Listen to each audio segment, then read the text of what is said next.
మనకు మంచి రోజులు వస్తాయి కదా అని కొంతమంది అనుకున్నాము. సరే 2 సార్లు కేసీఆర్కి వేసినాం, ఈయన ఈ పోటుగాడు వస్తే ఎంత చెప్పి బాగా చేస్తాడు కదా, చూద్దాం ఈయనతో చూద్దామని చెప్పి వేసినాం. కానీ అసలు మనతోనే పోయి అందులో కలవకూడుతోనే నెత్తి మీద చేయి పెడతారు అనుకున్నామా? అనుకోలే. ఇప్పుడు అర్థమవుతుంది, ఇట్లాంటి వాళ్ళకు ఓటేసినామా, ఇట్లాంటి తప్పుడు వ్యక్తులకు ఓట్లేసినామా, బాధపడుతున్నాం. ఏం బాధపడాల్సిన అవసరం లేదు. నేను ఒక్కటే మీకు సూచన నేను రైతు బిడ్డనే, రైతు కష్టాలు తెలిసిన వాడిని. రైతు మా నాన్న ఎంత ఇబ్బంది పడ్డాడో నాకు తెలుసు. జీవితంలో తండ్రి కుటుంబంలో ఏది కోల్పోయినా అంత బాధపడ్డా, భూమి కోల్పోతే ఎంత బాధ ఉంటుందో ఆ బాధ అనుభవించిన బాధ తెలుస్తుంది, మిగతా వాళ్ళకి తెలియదు. ఇవాళ మీరు అడుగుతున్నటువంటి డిమాండ్ న్యాయం. మీరు అడిగేది ఏంటి? RRR రోడ్డును మీరు ఆపమని ఎక్కడ అంటలేరు. పాత అలైన్మెంట్ ఎట్లుందో అట్లా పోండి. ఒక ముఖ్యమంత్రి అయినా ఎవరైనా ప్రజానాయకుడు అయినప్పుడు ప్రజల అభిప్రాయాల మేరకే పాలన కొనసాగించాలి. పాత అలైన్మెంట్ ప్రకారం సుమారుగా 650 రైతుల ఎఫెక్ట్ అయితే ఇప్పుడు సుమారుగా కొత్త మార్పుడు వల్ల 1700 ఎకరాలకు ఎఫెక్ట్ అవుతుంది. దేని కొరకు, ఎవరి లాభం కొరకు మారుస్తున్నావు నువ్వు? దీని వెనకాల ఎవరున్నారు?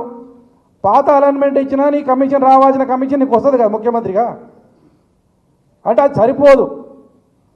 పాత టెండర్లు పిలిచినా మీ ప్రభుత్వానికి, మీ మంత్రులకు, మీ ఎమ్మెల్యేలకు రావాల్సిన కమిషన్ అయితే వస్తుంది. కానీ దాంతో సరిపోలే, ఇంకా ఆశ పుట్టింది. కొంతమంది పెద్దవాళ్ళు 200 ఎకరాలు 100 ఎకరాలు ఉన్న రైతులతో రియల్ ఎస్టేట్ సంస్థతో కుమ్మక్కయ్యండి. ఈయన ఆల్రెడీ మన ముఖ్యమంత్రి గారికి రియల్ ఎస్టేట్లో చాలా అనుభవం ఉంది. ఆయన రియల్ ఎస్టేట్ నుంచి పైకి వచ్చిండు. ఏ భూమిని ఎట్లా చేయాలో, ఏ రోడ్డుని ఎట్లా మారితే డబ్బులు వస్తావో తెలిసినటువంటి ముఖ్యమంత్రి గారు మన దుర్బుద్ధి పుట్టిందేమో ఇలా అలైన్మెంట్ మారి సుమారుగా 1700 మంది రైతులను ఇలా రోడ్డువి తీసుకొచ్చిండు. ఎంతవరకు న్యాయం? మిమ్మల్ని మీరు భయపడాల్సిన అవసరం లేదు. టీఆర్ఎస్ ప్రభుత్వం, కేసీఆర్ గారు, హరీష్ రావు గారు, కేటీఆర్ గారు, ఉమ్మడి పాముల జిల్లాలో ఉన్నటువంటి 14 మంది మీ ఎంబడి ఉంటాం. మీరు ఎక్కడ భయపడాల్సిన అవసరం లేదు. కానీ మీ లోపల మీకు కొంతమంది చీలికలు తీసుకొస్తారు.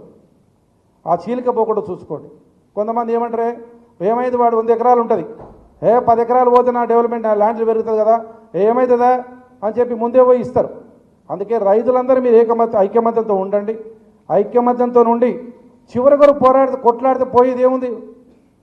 చివరి వరకు కొట్లాడదాం. మన భూమి పోయిన తర్వాత మన బతికేం లాభం? మన భూమి, మన ఆస్తులు పోయిన తర్వాత మనం ఉండే లాభం. దాన్ని కాపాడుకోవడానికి మీరు ప్రయత్నం చేయండి. మీ వెనకాల, మీ ముందులో మేముంటాం. ఏ విధమైన సరే, ఎన్ని రోజులైనా సరే ధర్నా చేద్దాం. మీరు మాత్రం ఆ రోడ్డుకు పనులు నడవకుండా మీరు గట్టిగా పనిచేయండి. ఏ విధంగా పార్టీ పరంగా, మా పరంగా, ఒక రైతు బిడ్డగా అన్ని రకాలుగా మీకు అండ ఉంటాం. ఇప్పటికైనా రేవంత్ రెడ్డి గారు కళ్ళు తెరవాలి. ఇంతమంది రైతులు రోడ్డు మీదకి వచ్చి కొట్లాడుతున్నారంటే మీరు మీకు బేసిజాలు ఎందుకు? పాత అలైన్మెంట్ ప్రకారంగా మీరు చేయండి. దానికి రైతులందరూ సమ్ముఖంగా ఉన్నారు. పాత అలైన్మెంట్ ఎప్పుడు పాలన కొనసాగించాలంటే రైతులకు తక్కువ నష్టం జరగాలి, ప్రభుత్వం డెవలప్మెంట్ చేయాలి. కానీ డెవలప్మెంట్ ప్రేరణ పెట్టి ఇలా భూములు లాక్కొని ఇలా 1700 మంది రైతులను ఇలా రోడ్డు మీద తీసుకురావాల్సిన అవసరం ఏముంది మీకు? ఎవరితో పది? ఇలా ఎమ్మెల్యే గారు ఏమంటారు? ఇప్పుడే మా వెంకటస్వామి మాట్లాడే ఎమ్మెల్యే గారు నాకు తెలియదు అంటారు. మాకు నీకు తెలియని ఎమ్మెల్యే పదవి ఎందుకు రాబోయే? రాజీనామా చేయి, పొద్దుగాల రాజీనామా చేయి భయ్, పొద్దుగాల రాజీనామా చేయి. నీకు జీవ రక్తం ఉంటే, నువ్వు రియల్గా నువ్వు ఎమ్మెల్యే అయితే, ప్రజల పక్షాన ఓట్ల మీద గెలుకునే ఎమ్మెల్యే అయితే నువ్వు పొద్దున రాజీనామా చేయి. ప్రజల పక్షాన వచ్చి కొట్లాడి మీరు ప్రజలు ఏమంటారు? కానీ నాకు తెలియదు, నాకు సంబంధం లేదు, మరి నువ్వు ఎమ్మెల్యే ఎందుకు కొరకు? మాకు దేని కొరకు? ఎప్పుడు ఎమ్మెల్యే అవసరం ఎప్పుడు పడుతుంది? ఆ ప్రాంతంలో ఉన్నటువంటి రైతులకు కానీ ప్రజలకు కానీ ఇబ్బంది కలిగినప్పుడు నేనున్నా, మీరు అధైర్యపడాల్సిన అవసరం లేదు. మీది ఏది కాకుండా నేను చూసుకుంటానని భరోసా ఇచ్చినోడే ఎమ్మెల్యే. కానీ నువ్వు ఎమ్మెల్యే గెలిచిన తర్వాత నాకు సంబంధం లేదు, నాకు తెలియదు అంటే మరి నువ్వు ఏది కొరకు ఉన్నట్టు? మరి ఎక్కడున్నావు నువ్వు? ఎవరికి పక్షాన కాస్తున్నావు? ఎవరికి పోయి లొంగిపోయినావు? దేనికి లొంగిపోయినావు? ఎవరు ఏం చేసారు నీకు? దేనికి లొంగినావు? ఈ రైతుల్లో కనపడతలేరా? వీళ్ళు రైతులు గారా?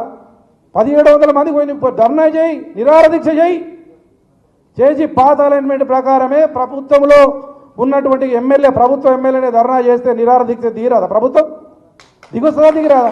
మరి ఎందుకు చేస్తలేవు అంటే లోపల నువ్వు కుమ్మక్కైనావు.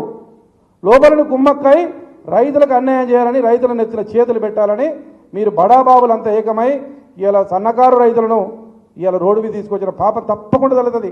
కానీ అందుకనే మిమ్మల్ని చెప్తున్నా, మీరు ఎవరు అధైర్యపడాల్సిన అవసరం లేదు. మీ పక్షాన మేము కొట్లాడతా. చివరి